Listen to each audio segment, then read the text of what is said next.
नमस्कार, आप देख रहे हैं दर्श न्यूज और सुबह के इस खास चर्चा में आप सभी दर्शकों का बहुत बहुत स्वागत है। पटना को स्मार्ट सिटी बनाने के लिए सरकार ने 29 प्रोजेक्ट जो है वो शुरू किए थे, जिनमें से 14 ऐसे प्रोजेक्ट जो थे वो बंद हो चुके हैं। 14 प्रोजेक्ट ऐसे हैं जो अधूरे हैं और उसमें अब बता दें कि 10 नए प्रोजेक्ट को और ऐड किया गया है। अब इसी पर हम चर्चा करेंगे कि क्या सच में पटना जो है वो एक स्मार्ट सिटी बन पाया है या नहीं, या आगे पटना एक स्मार्ट सिटी के रूप में देखने को मिलेगा या नहीं मिलेगा।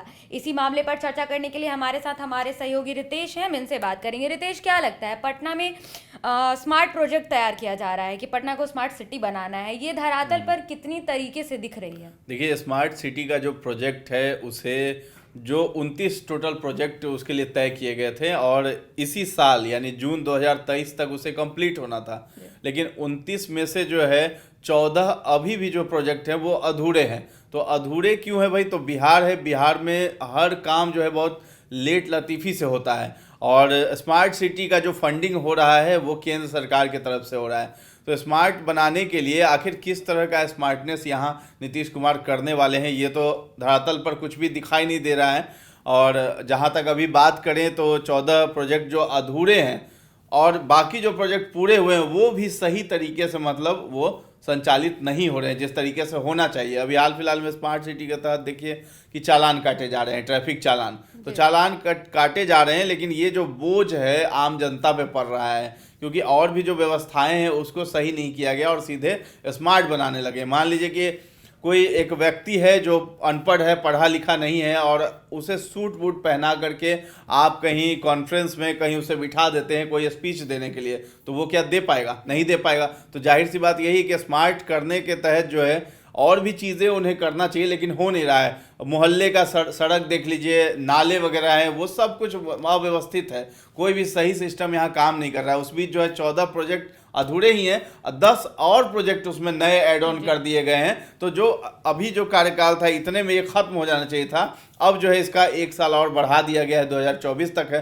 तो जून 2024 तक है। अब सबसे बड़ी चुनौती नीतीश कुमार के लिए यहाँ पे यही हो जाएगी कि 10 महीने ही बचे हैं और 10 महीने में आपको 24 जो है स्मार्ट सिटी के प्रोजेक्ट वो खत्म करने होंगे। और यहाँ पे देखेंगे कि जितने भी प्रोजेक्ट है उसमें कोई लाख 2 लाख रुपए और 50 लाख रुपए का कोई भी प्रोजेक्ट नहीं है। सारे प्रोजेक्ट जो हैं करोड़ों करोड़ रुपए के हैं। अभी आप हाल फिलहाल में देखेंगे मंदिरी नाला, वहाँ एक बार पास होता है टेंडर, उस पर काम शुरू होता है, फिर दोबारा होता है पास, मतलब उस पर टेंडर निकल रहा है। अब बार बार वो काम बाधित हो जाता है। इसी तरीके से पटना में कई सारे नाले हैं, बहुत बड़े बड़े नाले हैं जिसको ढका जा सकता है, लेकिन ये सब स्मार्ट सिटी के तहत ये सब प्रोजेक्ट है जो कि अधूरा है। तो जिस चीज़ पे पहले काम करना चाहिए वो सब चीज़ें नहीं हो रही है। हाँ, स्मार्ट सिटी के तहत जो है कुछ तालाब है, अदालतगंज तालाब है, कुछ पार्क है, उन सभी को रेनोवेट किया गया, अच्छी बात है, वो सब चीज़ें हो रही हैं। लेकिन उसके आसपास अगर आप देखेंगे तो अभी भी कचरा फैला रहता है। जितने भी पार्क हैं, जो तालाब हैं, उसके आसपास कचरे वगैरह भरे हुए। तो स्मार्ट करना चाह रहे हैं नीतीश कुमार, लेकिन स्मार्ट हो नहीं रहा है। तो ये कैसी मतलब स्मार्टनेस है? पटना को इस तरीके से स्मार्ट करने का सोच रहे हैं, उसमें जो पटना का पहले तो नाम भी नहीं था, तो 2018 के करीब जो है पटना का नाम भी आया था स्मार्ट सिटी में।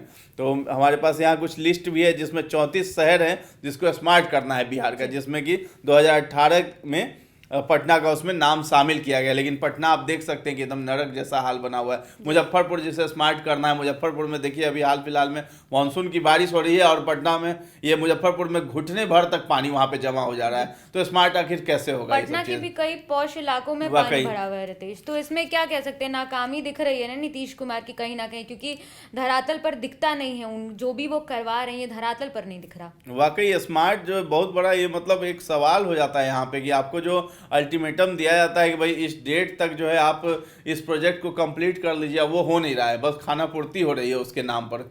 और जैसा कि मैंने अभी जस्ट बताया कि जितने भी जो प्रोजेक्ट है सभी अधूरे हैं और जो पूरे हो गए वो भी अधूरे ही दिखते हैं, वो भी पूरा संपन्न नहीं है उसमें। तो कार्य जो उसमें होना चाहिए जो सब कुछ भी नहीं हो रहा है। नाले की बात कर लें तो पटना में बहुत सारे नाले हैं। मंदिरी का तो मैंने एक उदाहरण दिया, आप रामपुर नहर है वहाँ चले जाएंगे, वहाँ भी है। और गांधी मैदान के बगल में देख लीजिए, जो गांधी मैदान थाना है उसके जस्ट पीछे जो है नाला, उसका भी जीर्णोद्धार होना था, वो भी नहीं हो पा रहा है। तो आखिर कब होगा? तो वो सब चीज़ें जो है आम जो जनमानस यहाँ पे रहती है उनकी समस्याएं, वो खुले नाले के दोनों साइड मतलब रहने को मजबूर है। उनका घर वहाँ है, वो आखिर जाएंगे कहाँ, घर छोड़कर जा नहीं सकते हैं। अगर उस चीज़ को पहले अगर कर दिया जाए, नालों को अगर बना दिया जाए, तो वहाँ लोगों को रोजगार भी मिल जाएगा, लोग अपनी अपनी दुकानें चला सकते हैं, कुछ भी कर सकते हैं वहाँ पे, और एक मतलब स्वच्छ वातावरण बनेगा जो स्वच्छता का मतलब संदेश देते हैं। नरेंद्र मोदी तो देते ही हैं, लेकिन यहाँ नीतीश कुमार भी दे रहे हैं, लेकिन स्वच्छता है कहाँ आखिर?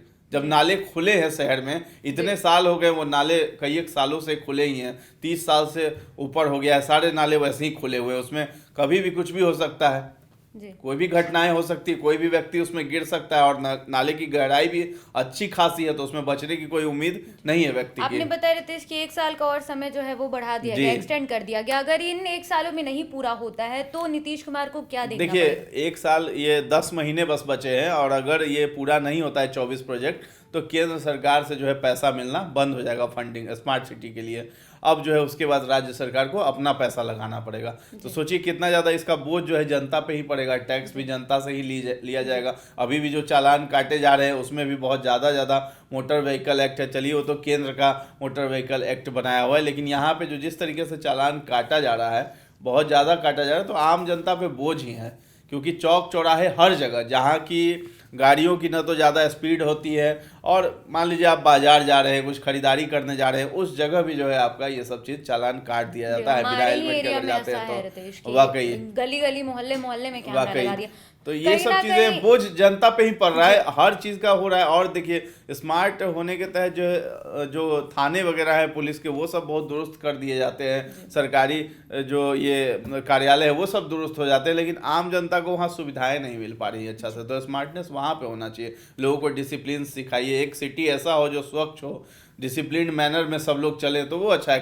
क्राइम जहाँ कंट्रोल हो वो स्मार्ट होता है। अब स्मार्ट सिटी ये लोग क्या इनके मायने में है, नेताओं के मायने में हो तो वही जानते होंगे, लेकिन ये सब चीज़ें एक धब्बा ही है कि आप समय पे कोई चीज़ पूरा नहीं कर पाते हो, तो जनता में एक गलत संदेश जा रहा है यहाँ पे कि कोई भी कार्य जो है सही समय पे नहीं हो पा रहा है। मेट्रो की बात कर ले रितेश, तो उसको भी मुझे ऐसा लग रहा है, जहां तक मैंने पढ़ा है, कि अभी ये जो 2023 चला इससे पहले ही उसको बन जाना था, लेकिन अभी भी बन के तैयार नहीं हुआ। उसमें वक्त और भी लगेगा, क्योंकि वो बहुत लंबित मामला है, और यहाँ जानते हैं कि कोई एक पुल का निर्माण भी होता है तो 5 साल से ऊपर लग जाता है। तो मेट्रो की बात है, और उसमें भी पटना में चुनौतियां हैं, अंडरग्राउंड वो बनाया जा रहा है, तो बहुत सारी मुश्किलें हैं वहाँ पे उसके लिए भी। धन्यवाद रितेश। तो ये हमारे सहयोगी रितेश थे, जिन्होंने बताया कि पटना में जिस तरीके से नीतीश कुमार स्मार्ट पटना बनाना चाह रहे हैं, अभी तक धरातल पे क्या कुछ दिख रहा है और आने वाले समय में क्या कुछ देखने को हमें मिलेगा, वो तो समय बताएगा। अभी इस चर्चा को हम यहीं विराम देते हैं, हम फिर कल मिलेंगे सुबह अगले टॉपिक और अगले चर्चा के साथ। हमें दीजिए इजाजत, धन्यवाद।